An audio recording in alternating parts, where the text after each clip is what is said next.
Ya, Assalamualaikum warahmatullahi wabarakatuh. Selamat pagi semuanya. Bagaimana kabar kalian semua? Ya, bismillah, sehat semua ya. Ya, selamat datang di mata kuliah pengantar bisnis. Untuk kali ini, saya akan membahas materi pertama, yaitu konsep dan bentuk kepemilikan bisnis.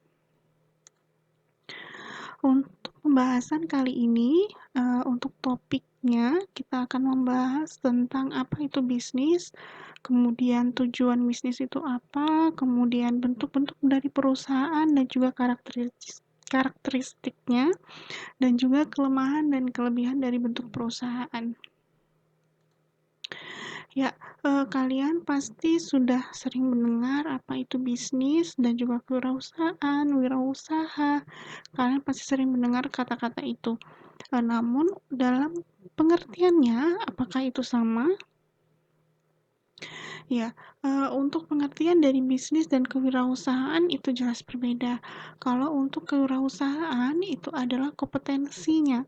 Jadi kompetensi sikap, kemudian kreativitas dalam membentuk suatu bisnis. Sedangkan untuk bisnis sendiri mempunyai makna yaitu kegiatannya. Jadi beberapa kegiatan baik itu dari individu ataupun organisasi yang mana menghasilkan, menyalurkan, menjual, kemudian merubah dari bahan mentah menjadi barang jadi sampai ke konsumen. Nah, itu adalah pengertian dari bisnis. Jadi, untuk kegiatan bisnis itu sendiri ada beberapa, yaitu contohnya kayak perdagangan, pengangkutan, penyimpanan, pembelanjaan, kemudian menginformasikan suatu produk, kemudian menyalurkan, itu adalah kegiatan-kegiatan dari bisnis. Nah, apa sih sebenarnya tujuan dari bisnis itu sendiri? Tujuan utama bisnis itu adalah memenuhi kebutuhan dari manusia, memenuhi keinginan dari manusia. Dan untuk tujuan yang kedua dari bisnis yaitu pastinya untuk memperoleh keuntungan, yang mana ada beberapa individu ataupun organisasi yang akhirnya berani untuk mengambil resiko yang sangat besar untuk berinvestasi agar memperoleh keuntungan yang lebih besar juga. Saya contohkan beberapa perusahaan yang mana latar belakangnya itu dari pemenuhan kebutuhan dari masyarakat. Contoh yang pertama yaitu maskapai penerbangan Lion Air. Kalian pasti sudah sering mendengar dan juga mungkin pernah menggunakan fasilitas dari penerbangan Lion Air.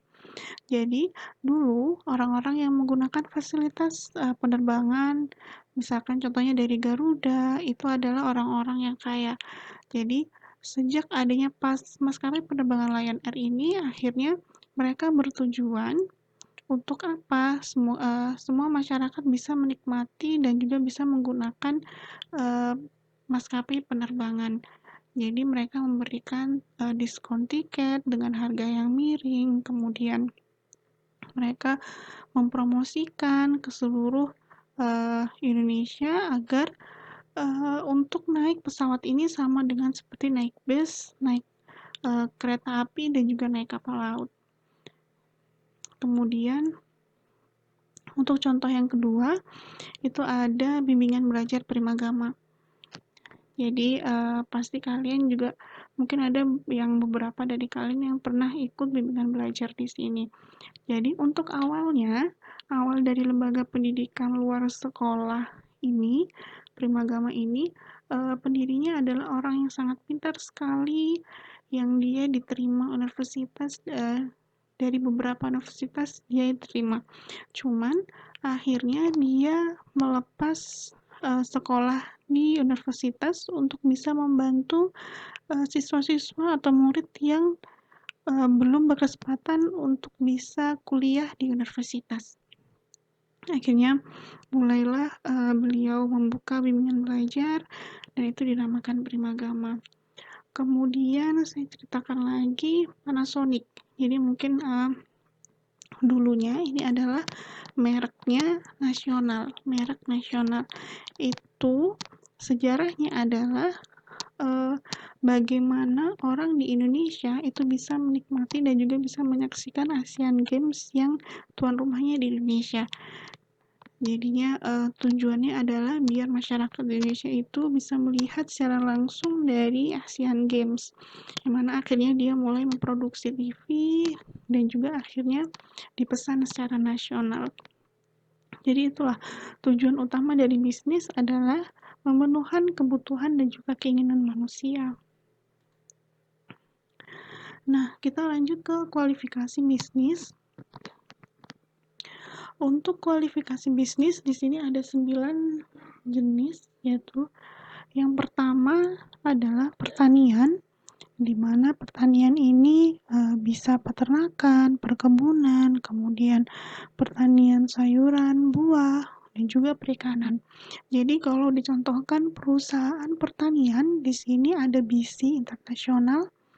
Jadi dia memproduksi benih. Kemudian ada Multi Agro Gemilang Plantation, yang mana dia terkonsentrasinya ke sawit. Kemudian untuk usaha produksi bahan mentah, di sini bergerak di bidang kehutanan, pertambangan, dan juga perikanan air tawar ataupun laut. Nah, untuk contoh dari produksi bahan mentah, di sini contohnya adalah PT Semen Indonesia atau yang sering dikenal Semen Gresik.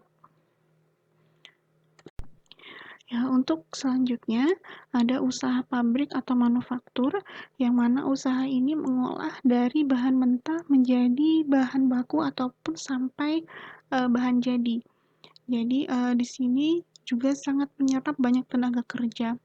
Saya contohkan untuk perusahaannya, yaitu ada Akasawira atau ADES, yaitu produksi air mineral.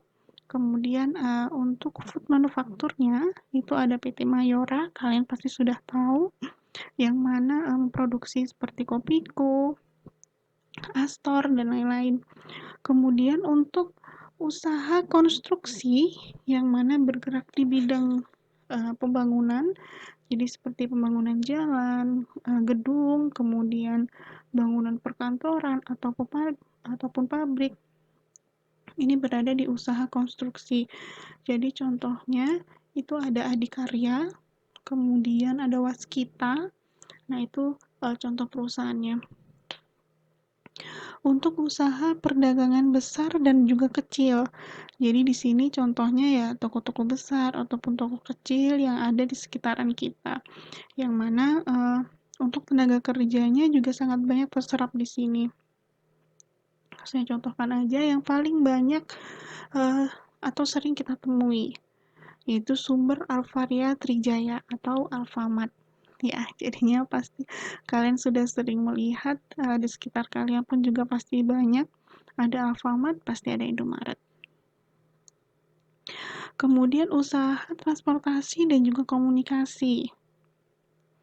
Jadinya ya jelas kalau transportasi pengangkutan, jadi bisa dari pengangkutan ke produsen sampai ke konsumen. Kemudian untuk komunikasi ya seperti telepon, kemudian TV, kemudian pengiriman, itu termasuk di komunikasi. Saya contohkan untuk yang transportasi dan komunikasi, di sini ada Telekomunikasi Indonesia atau Telkom dan juga Tempo. Jadi ini yang contoh perusahaan di bidang usaha ini. Untuk usaha finansial, asuransi, dan real estate, saya contohkan untuk perusahaannya ini Summarecon Agung. Jadi itu contoh perusahaannya. Dan untuk usaha jasa ini sangat banyak sekali jenisnya. Jadi dari pendidikan, kemudian kesehatan, pariwisata, itu termasuk di usaha jasa. Jadi saya contohkan kalau misalkan pendidikan, ya berarti universitas swasta, kemudian sekolah, kemudian untuk kesehatan, ya berarti di rumah sakit, klinik, rumah sakit, kemudian untuk pariwisata, seperti kebun binatang, taman bermain, itu termasuk di usaha jasa. Kemudian ada juga percetakan buku seperti Erlangga, kemudian Gramedia, Pustaka, itu mereka di usaha jasa yang di percetakan. Kemudian masuk ke usaha pemerintah. Jadi di sini contohnya ya seperti Pertamina, kemudian KAI, itu adalah contoh untuk usaha pemerintah. Ya, kalau kalian melihat gambar ini adalah tahapan dari suatu bisnis itu bisa berjalan. Jadi dilihat dulu dari kebutuhan pelanggan dan juga lingkungannya itu apa, kemudian akhirnya bisa memutuskan jenis produk yang tepat.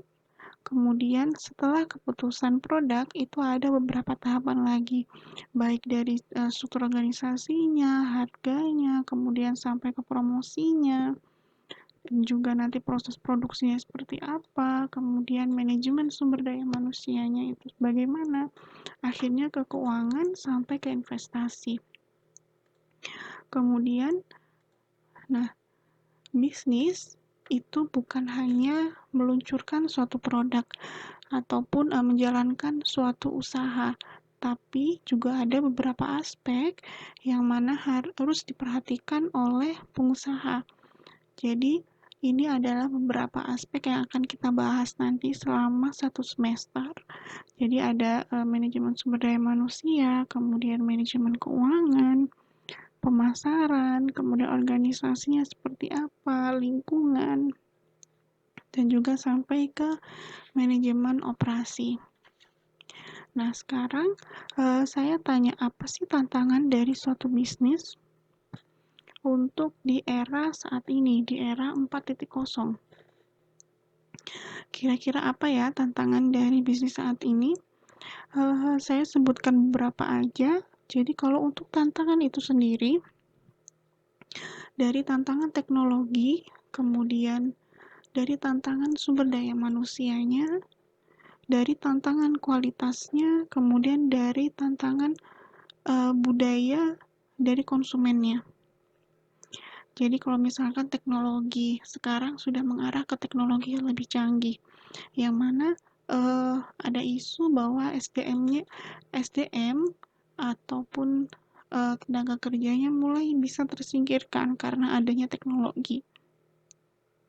Kemudian untuk budaya, jadi tantangan budaya ini adanya pertambahan penduduk, kemudian struktur usia yang akhirnya berbeda, dan itu menjadi tantangan sendiri untuk bisnis. Dan juga ya, sekian untuk materi dari konsep bisnis. Dan untuk selanjutnya, materi dari bentuk kepemilikan bisnis akan ada di video selanjutnya. See you. Assalamualaikum warahmatullahi wabarakatuh.